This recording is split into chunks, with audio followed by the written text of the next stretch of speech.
నమస్కారం ఘంటారావానికి స్వాగతం. ముందుగా ప్రధాన అంశాలు.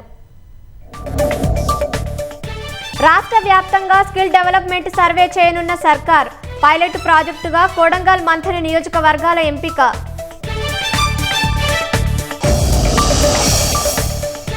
కేసీఆర్ సహా హరీష్, ఈటెలకు కాళేశ్వరం కమిషన్ నోటీసులు. జస్టిస్ పీసీ ఘోష్ కమిషన్ ఎదుట హాజరు కావాలని సమన్లు. మెట్రో ఛార్జీలను 10% తగ్గిస్తూ యాజమాన్యం నిర్ణయం. ఈ నెల 24 నుంచి అమల్లోకి రానున్న తగ్గిన ధరలు.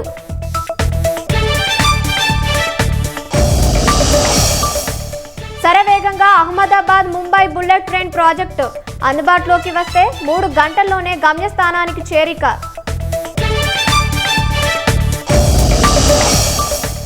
ఆపరేషన్ సింధూర్తో భారీగా నష్టపోయిన పాకిస్తాన్. ధ్వంసమైన స్థావరాల పునరుద్ధరణకు ఏడాది పట్టే అవకాశం.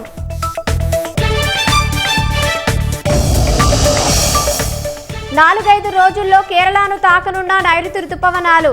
అనుకున్న సమయం కంటే ముందే రానున్న తొలకరి వానలు.